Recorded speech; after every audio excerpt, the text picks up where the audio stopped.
नमस्कार मंडळी, स्वागत आहे तुमचं आस्था अनफिल्टर्ड मध्ये। माझं नाव आहे आस्था बोरसे आणि आज आपल्या सोबत आहेत MSW अनुराधाताई पाटील मॅडम। तुमचं स्वागत आहे। धन्यवाद। तर ताईंचा मी थोडक्यात परिचय देते।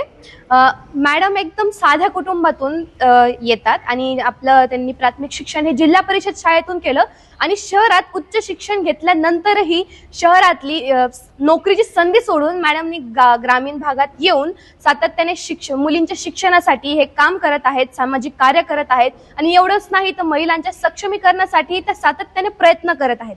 तर ताई, आपण सुरू करूयात। हो, नक्कीच। पहिला प्रश्न माझा असा आहे की तुम्ही स्वतः जिल्हा परिषद शाळेतून येतात, तुम्ही त्यातून शिक्षण घेतलं, तर त्या अनुभवाने तुम्हाला असं वाटतं का की तुमच्या आयुष्यात काहीतरी त्याचा परिणाम झालाय किंवा काही बदल झालाय तुमच्या आयुष्यात? हो, अगदीच बरोबर आहे। जसं की शाळा ही विद्यार्थ्यांसाठी कधी पण स्पेशल असते। काहीतरी नवीन गोष्टी तिथून आपल्याला शिकायला भेटतात किंवा काहीतरी आपण नवीन तिथून घेऊन बाहेर पडतो। पण अगदी मी माझ्या शाळेमध्ये म्हणजे जिल्हा परिषद शाळेमध्ये शिक्षण घेत असताना केवळ शिक्षणापुरतीच माझी शाळा मर्यादित नव्हती। आज जो आत्मविश्वास मला भेटलाय तो माझ्या शाळेमुळे मला भेटलेला आहे। आज जे तुम्ही मला समोर बघताय हे फक्त माझ्या शाळेतून मला भेटले, कारण खूप कमी साधनांमध्ये एक शिकण्याची जिद्द मला माझ्या जिल्हा परिषद शाळेमधनं भेटलेली आहे। छान। तर उच्च शिक्षणानंतर आपण म्हणजे शहरातली संधी सोडून, नोकरीची संधी सोडून तुम्ही गावात येण्याचा निर्णय का बरं घेतला? हो, अगदी बरोबर आहे। बऱ्याच जणांना हा प्रश्न पडला असावा, मला असं वाटतं। शहरामध्ये खूप संधी होत्या, नोकरीच्या किंवा व्यवसायाच्या बऱ्याचशा संधी होत्या, परंतु आपण ज्या मातीत खेळलोय, बागडलोय किंवा ज्या ठिकाणी आपण शिक्षण घेतलंय, अशा शाळेमधल्या मुलांसाठी काहीतरी एक नवीन करण्याची संधी मला हवी होती। ज्या गोष्टींची कमतरता आपल्याला त्या ठिकाणी जाणवली, अशा ठिकाणी काहीतरी सुविधा उपलब्ध करून देणं असं मला कुठेतरी वाटलं। त्यामुळे गाव पातळीवर मला ज्या पद्धतीमध्ये विकास करता येतो त्याचा मी आज प्रयत्न करतेय आणि तोच मी पुढे चालवत राहील। आम्हाला अभिमान वाटतो मॅडम तुमच्या ह्या कार्याचा। आणि म्हणजे सध्या ग्रामीण भागात या झेडपी शाळा बंद का होत आहेत, म्हणजे तुम्हाला काय वाटतं त्याच्या मागं कारण काय, नेमकं मुख्य कारण काय? अगदी बरोबर आहे। पण जर आपण विचार केला तर आपल्याला जिल्हा परिषद शाळा बंद होतील हाच मोठा संभ्रमाचा प्रश्न वाटतोय। कारण जिल्हा परिषद शाळा जर बंद झाला तर गावाकडच्या मुलांच्या शिक्षणाचा मोठा प्रश्न उद्भवू शकतो। मुलांपेक्षाही जास्त मुलींचाही प्रश्न आहे बाहेरच्या गावाला जाऊन शिक्षण घेणं, त्यामुळे सुरक्षिततेचा प्रश्न मोठ्या प्रमाणात उद्भवतो। आणि जिल्हा परिषद शाळा बंद होणं यामागे जी आपल्याला सरकारने कारणं दिली आहेत, जसं की पटसंख्या खूप कमी प्रमाणात आहे आणि बऱ्याच ठिकाणी शिक्षक नाही आहेत, त्यामुळे आपण ती शाळा कुठेतरी बंद करतोय, पण हे अतिशय चुकीचं आहे। बऱ्याच ठिकाणी विद्यार्थ्यांची संख्याही कमी असेल, परंतु जो पालकांचा दृष्टिकोन सध्या बदलत चाललाय, इंग्रजी माध्यमांकडे जो पालकांचा दृष्टिकोन सध्या वाढतोय, त्यामुळे ही कुठेतरी जिल्हा परिषद शाळेची संख्या आपल्याला कमी होताना दिसते।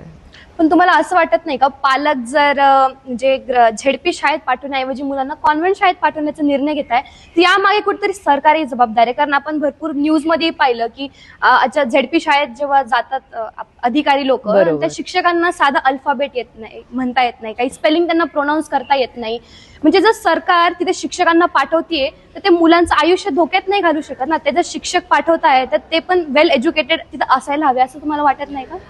अगदी बरोबर आहे। पण जिल्हा परिषद शाळेमध्येच या गोष्टी घडवून येतात की त्या घडवून आणल्या जातात याबाबत आपण विचार करायला पाहिजे।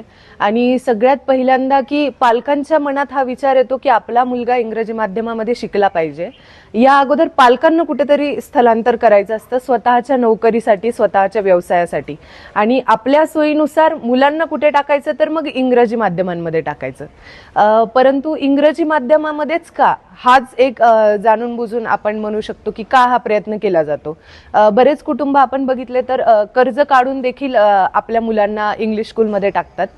कुठेतरी स्वाभिमान जो दिला जातो तो त्यांना वाटतो की आपला मुलगा आणि जिल्हा परिषदमध्ये ही गोष्ट त्यांना कुठेतरी खटकत असावी, म्हणून प्रत्येकाची अशी इच्छा असते की माझा मुलगा हा इंग्लिश स्कूलमध्ये शिकला पाहिजे।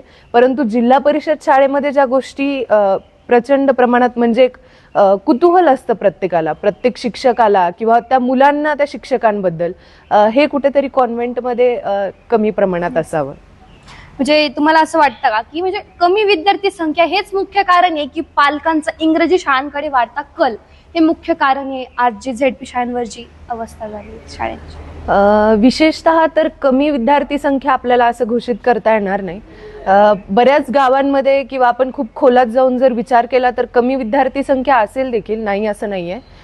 परंतु जी पालकांची मानसिकता बदलतीये, मी आत्ताही तुम्हाला बोलले की जी पालकांची मानसिकता बदलली आहे की प्रत्येकाचा मुलगा हा इंग्रजी माध्यमाकडेच गेला पाहिजे आणि इंग्रजी माध्यमातूनच त्याने शिक्षण घेतलं पाहिजे.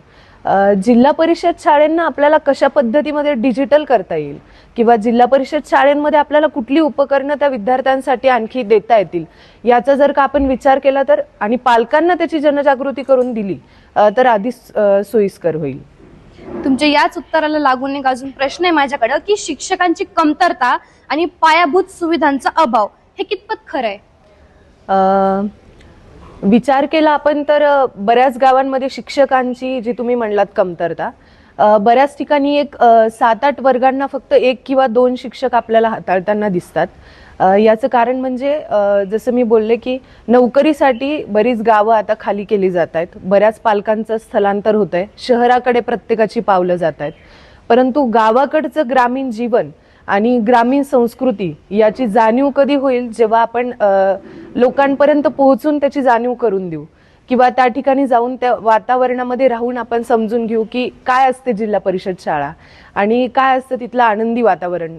रोज आपण कधीतरी इंग्लिश स्कूलमध्ये बघितलं तर मुलांना बोलवून शिक्षण द्यावं लागतं, परंतु जिल्हा परिषद शाळांमध्ये तुम्हाला हे दिसून येणार नाही. सो असं आहे. तसं बघायला गेलं तर मूलभूत सुविधांचा अभाव हे तर आहेतच. बरोबर. जिल्हा परिषद शाळांमध्ये आपण जर कम्पेअर केलं ते कॉन्व्हेंट स्कूल्समध्ये तर पालकांचंही कुठेतरी बरोबर आहे की जर आपल्या मुलांना चांगल्या सुविधा भेटते तर ते त्यांना कॉन्व्हेंट शाळेत टाकतील. शिक्षकही तिथे चांगले असतात. जर आपण बघितलं की उपकरणांचा अभाव तुम्ही जसं म्हणलात तसं, तर माझी अशी विनंती आहे किंवा मी पण त्यासाठी असा प्रयत्न करते की प्रत्येक जिल्हा परिषद शाळेमध्ये कुठेतरी इंटरनेट प्रोव्हाइड व्हायला पाहिजेत किंवा कम्प्युटर लॅब्स असतील त्या कुठेतरी तुम्ही प्रोव्हाइड करायला पाहिजे. स्मार्ट टॅब असतील ते तुम्ही विद्यार्थ्यांना द्यावेत आणि याचबरोबर त्यांचा शिक्षक त्यांच्या जेवढा म्हणजे समजून घेऊन त्यांना जे शिक्षण दिलं जातं त्या ठिकाणी ते त्या विद्यार्थ्यांना अधिक चांगलं वाटतं किंवा त्यामध्ये त्यांना तो एक हे असतो. तर या विद्यार्थ्यांना उपकरणांबद्दल आपण बोललो तर ह्या गोष्टी आपण प्रोव्हाइड करायला पाहिजेत आणि त्यासाठी देखील मी प्रयत्न करतेय की विद्यार्थ्यांना कसं डिजिटल माध्यमामध्ये कन्वर्ट करता येईल किंवा या जिल्हा परिषद शाळा ह्या मुख्यतः कशा डिजिटली बघितल्या जातील. आणि कॉन्व्हेंटच्या हिशोबाने विचार केला आपण तर ह्याच गोष्टी असतात कॉन्व्हेंटमध्ये पण आणि पालकांना हे दिसून येतं आणि जिल्हा परिषद शाळांमध्ये डिजिटलाइज करण्यासाठी आता सध्या प्रयत्न चालू आहेत आणि आपण ते पूर्णही करूयात लवकरात लवकर. धन्यवाद. तर आपण समाप्तीकडे वळूयात. तुम्हाला एक 2 शब्द जर बोलायचे असेल आपल्या ऑडियन्सला तर तुम्ही? नक्कीच खूप आनंद झाला मला आज तुम्ही मला या ठिकाणी बोलवलंय. माझ्या कार्याबद्दल मला तुम्हाला थोडक्यात माहिती देता आली त्याबद्दलही धन्यवाद.